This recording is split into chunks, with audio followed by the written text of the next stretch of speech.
Just in case you're a complete amateur and you don't know how to use this, you just push that on the back there and then you can pull that. But you've gone in, push that again and then squeeze it up, and then we're going to pump it a few times until the stuff starts coming out at the end. This is one of them typical DIY jobs that I've put off for 6 months. I thought I'd show you how I'm going to tackle it. This seal is given up down the bottom. That's silicone just there. And look. Now the silicone I initially used for this might not have been up to the job, and my other half, she did fall into this. So the only thing keeping it in place is that bar there that's screwed into the stud. But you can tell from that bit there, it's actually moved across. So what I need to do is release these screws, pop that off, and then I can move it back to where it should be. Well, that one's totally loose anyway. The way that these work, they get jammed into the actual track there, or the channel. So at the end, and then there's this like little plastic rubbery gasket just there.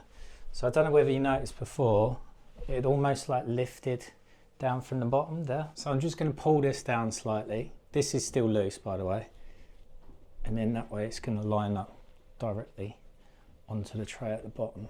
So you can tell now that's solid, and that reveal is going to be equal the way across instead of shoved over. So now I've got it in place. Before I remove that silicone, I'm just going to tighten this up. I don't know whether you're going to be able to see this. See the screw? It's got a little hole in it. There's a tiny little rubber bung that goes in the end. Make sure you don't lose that, otherwise you end up tightening the screw onto the glass and you'll crack it. Now I'm going to be messing about with getting the silicone off, or even whilst you're siliconing it, there's a chance that it might move that way. So what I would suggest is that you put either a bit of wood between here and the other wall, or I've got some double-sided tape, so I'm just going to take this little wooden block just here. Just bear in mind, when you do shower screens, whether they're glass or fully framed, you never seal on the inside of the actual shower. It's always on the outside. These are my tools of attack to get the silicone off. These go quite well. I quite enjoy these. I'll put links in the description if you want them. I've got this just in case, and well, I will use that actually. And then this is HG silicone seal remover, so you kind of like paint it on and it softens up the actual silicone. I've only had to use this once before. It is quite good. You could probably get high off it as well.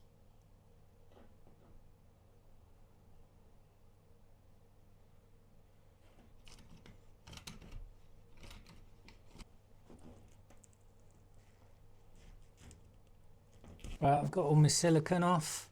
Didn't have to use the silicone remover in the end, but I'm just going to clean it up with some meths. Now use the silicone of your preference. I am trying this one, down seal. I've got this from Screwfix. This is 785N. It's low modulus, so that means it's more flexible. And the trick to doing silicone well is not to use this stuff. Don't ever use it. Dish soap, fairy liquid, whatever you want to call it. That is the worst thing that you could ever do. And I might do a video one day explaining why and showing you why, but I'm just going to do it properly for now. I do have a preference for these type of tools for when I do my silicone, but that's going to leave me with a concave finish, which I don't want on this because I want it quite strong. So my best tool for that would be the Unibond smoothers. I don't have that, but I do have these, so that'll have to do for now. These are no nonsense from Screwfix as well. So that's the one that we're going to use. So it'll give us a nice triangle in the actual edge. I reckon we're going to try the 8 rather than the 10. The slopey side, people get confused with this all the time, but that's the way that you do it. So if you're pulling it this way, the slopey side's on the opposite side. You don't do it like that.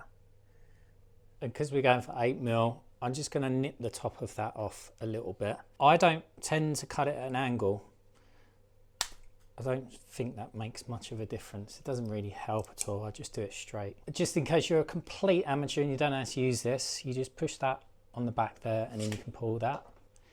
Put your gun in, push that again, and then squeeze it up. And then we're going to pump it a few times until the stuff starts coming out at the end. Plus, if you don't know, if you're doing it and then you have to stop for whatever reason, if you just click that, it will release the pressure and it will stop coming out at the end. Right, we're going to try and get an even bead all the way through. We're not going to overload it.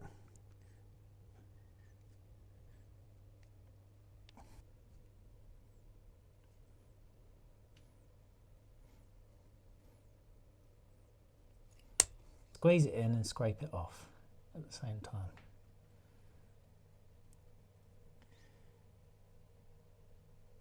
So if you don't put too much on in the first place, it won't go up the glass or anything. We're struggling a little bit here. We'll take that little lump off.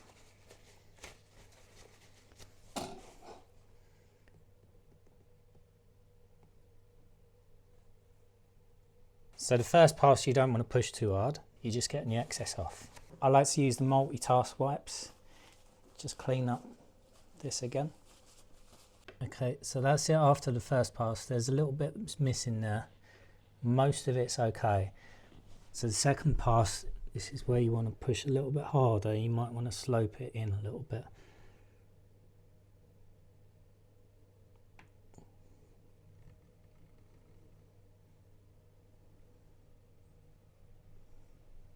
You probably won't be able to see this, but if your little bit goes up the glass like I've got here, just use the edge of it there.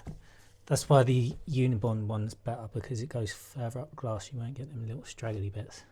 Now there is a couple of imperfections in that, but you need to know when to stop, because if you go back and try and touch it, you'll probably fuck it up even more and you have to start all over again. See, down here is all really good. There is a slight bubble just in there. I don't know whether you'll be able to see it. And then over here, I've got a couple of little tiny marks there.